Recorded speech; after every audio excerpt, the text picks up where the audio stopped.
1 Samuel chapter 17. Hinamon ni Goliath ang mga Israelites. Isang araw, nagsama-sama ang mga Philistines sa Soko na sakop ng Juda para maghanda sa gera. Nagkampo sila sa pagitan ng Soko at Azekah sa may Ephes Damim. Nagkampo naman sa Ela Valley si Saul at ang mga sundalo niya kung saan sila naghanda sa pakikipaglaban sa mga Philistines. Magkaharap ang dalawang grupo. Nasa isang bundok ang mga Philistines at nasa kabila naman ang mga Israelites. Nasa pagitan nila ang isang valley. Lumabas mula sa kampo ng mga Philistines si Goliath, ang pinagmamalaki nilang sundalo. Mula siya sa Gath at halos 9 feet ang height niya. Hinamon niya ang mga Israelites na makipaglaban sa kanya. May suot siyang helmet at bronze na armor na 57 kilos ang timbang.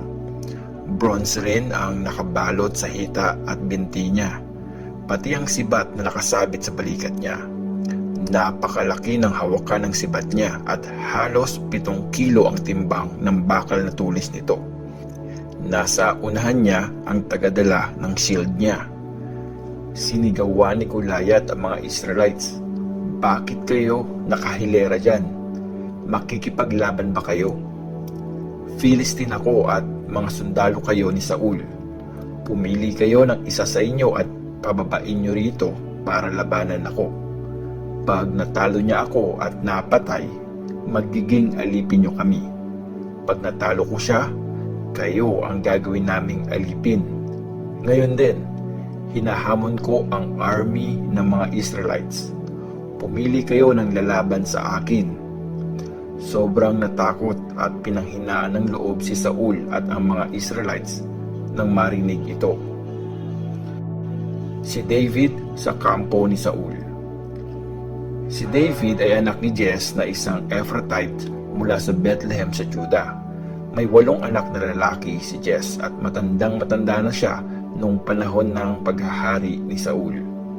Kasama ni Saul sa labanan ang 3 nakatatandang anak ni Jesse na sina Eliab, Abinadab at Shammah. Si David ang bunsong anak.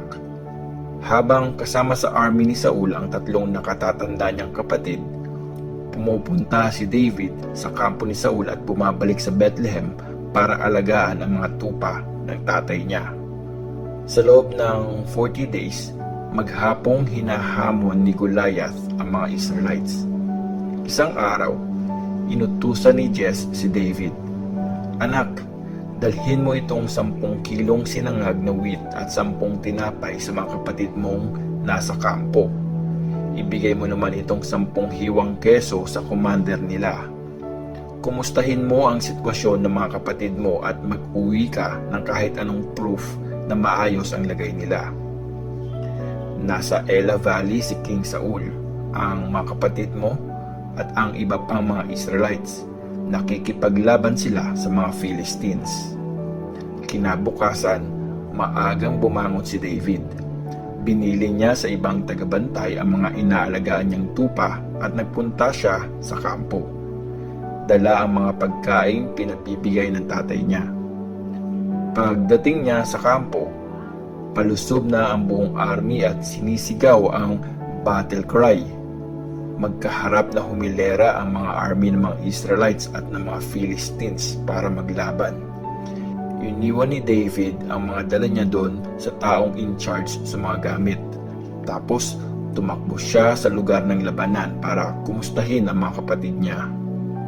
Habang nag-uusap sila, tumayo si Goliath sa unahan at muling hinamon ang mga Israelites. Narinig ito ni David. Nang makita ng mga Israelites si Goliath, takot na takot silang nagtakbuhan palayo. Sinabi nila sa isa't isa, "Tingnan niyo siya. Pakinggan niyo ang hamon niya sa Israel. Bibigyan ni King Saul ng reward ang kahit sinong makakapatay kay Goliath. Ipapakasal pa ng hari ang anak niyang babae. At di na kailangang magbayad ng tax ang angkan ng tatay niya." Tinanong ni David ang mga katabi niyang sundalo, Ano raw ang reward sa makakapatay sa Philistine na yan at makakapag-alis ng kahihiyan sa Israel? Sino ba yang walang kinikilalang Diyos na yan para hamunin ang army ng Diyos na buhay? Sinagot siya ng mga kausap niya, kung anong narinig mo, ganun nga ang gagawin ng hari sa makakapatay sa Philistine na yan. Narinig ni Eliab, ang panganay na kapatid ni David, ang pakikipag-usap niya sa mga sundalo. Nagalit ito kay David at sinabi, "Anong ginagawa mo rito? At kanino mo iniwan ang konting tupa na pinapalagaan sa iyo? Alam ko kung ano ang nasa isip mo. Alam ko yang masamang balak mo. Pumunta ka lang dito para manood ng laban." Sinabi ni David, "Ano bang ginawa ko? Masama bang magtanong?" Tinalikuran niya si Eliab at nagtanong sa iba. Pero ganun din ang sagot nila sa kanya.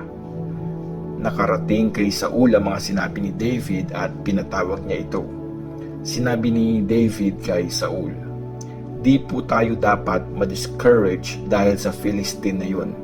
Lalabanan ko po siya." Sinabi ni Saul, "Di mo kayang labanan ang Philistine na yun. Batang-bata ka pa. Siya naman, sanay na makipaggera mula nung bata pa siya."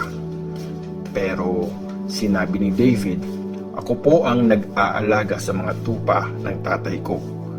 Pag ang isa sa mga tupang binabantayan ko ay tinatangay ng lion o bear, hinahabol ko po ito at nilalabanan para iligtas ang tupa. Pag sinugod ako nito, sinasakal ko ito, hinahampas at pinapatay. Nakapatay na po ako ng mga lion at mga bear. Ganon din po ang gagawin ko sa Philistine na yun kasi nilalait niya ang mga army ng Diyos na buhay. Niligtas ako ni Lord mula sa lion at bear, kaya ililigtas niya rin ako mula sa kamay ng Philistine na yun." Sumagot si Saul, "Sige, labanan mo siya at samahan ka sana ni Lord." Pinasuot ni Saul ang armor niya kay David at ang bronze niyang helmet at armor sa katawan. Nang isabit ni David sa bewang niya ang espada ni Saul at sinubukan niyang lumakad, halos di siya makakilos kasi di siya sanay na magsuot ng ganon. Kaya sinabi niya kay Saul, "Di po ako makakalaban pag suot ko ito kasi di po ako sanay." Kaya hinubad ni David ang armor. Tapos kinuha ni David ang tungkod niya. Pumunta siya sa sapa para pumulot ng 5 makikinis na bato at nilagay ang mga yon sa bag niya. Hawak niya ang tirador niya at lumakad siya para harapin si Goliath. Napatay ni David si Goliath.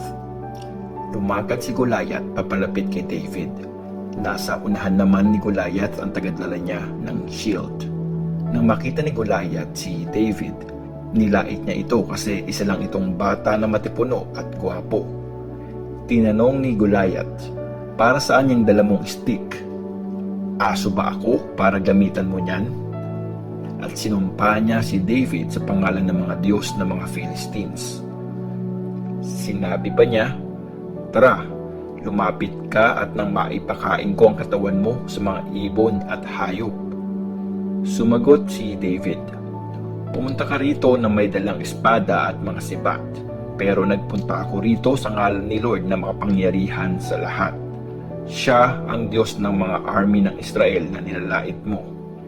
Ngayong araw na ito, ibibigay ka ni Lord sa mga kamay ko. Pababagsakin kita at pupugutan ng ulo. Ipapakain ko sa mga ibon at mga mababangis na hayop ang mga bangkay ng mga sundalong Philistines. Tapos, malalaman ng buong mundo na may Diyos sa Israel. At makikita ng lahat ng nandito na makakapagligtas si Lord kahit walang espada at sibat. Kaya mga Philistines, ibibigay kayo ni Lord sa amin dahil sa Kanya ang labang ito." Nang lumapit pa si Goliath, patakbo siyang sinalubong ni David sa lugar ng labanan. Kumuha si David ng bato sa bag niya at tinirador si Goliath. Tinamaan si Goliath, bumaon ang bato sa noo niya at napasupsup siya sa lupa. Kaya kahit walang espada si David, natalo niya si Goliath gamit ang tirador at bato at napatay niya ito. Tumakbo si David at tumayo sa ibabaw ni Goliath. Binunot niya ang espada mula sa suksukan ng Philistine, saka pinatay at pinugutan ito ng ulo. Nang makita ng mga Philistine na patay na ang pinagmamalaki nilang sundalo, nagtakbuhan sila. Sumigaw ang mga sundalo ng Israel at Judah at hinabol nila ang mga Philistines hanggang sa Gath at sa mga gate ng Ekron. Naiwang nakahandusay sa daan ang mga sugatang Philistines mula sa Sharim hanggang sa Gath at Ekron. Pagbalik ng mga Israelites mula sa paghabol sa mga Philistines, sinamsam nila ang lahat ng mga gamit sa kampo ng mga ito. Dinala ni David ang ulo ni Goliath sa Jerusalem, pero tinago niya sa tent niya ang mga sandata nito. Iniharap si David kay Saul. Nung nakita ni Saul na sinusugod ni David si Goliath, tinanong niya si Abner, ang commander ng army. Abner, kaninong anak yon? Sumagot si Abner, wala po akong idea, mahal na hari. Kaya inutos ni Saul, ipagtanong mo kung kaninong anak ang batang yon. Nang bumalik si David sa kampo after niyang mapatay si Goliath, sinundo siya ni Abner at dinala sa hari. Daladala ni David ang ulo ni Goliath. Tinanong ni Saul si David, "Binata, kanino kang anak?" Sumagot si David, "Anak po ako ng servant mong si Jess na taga Bethlehem."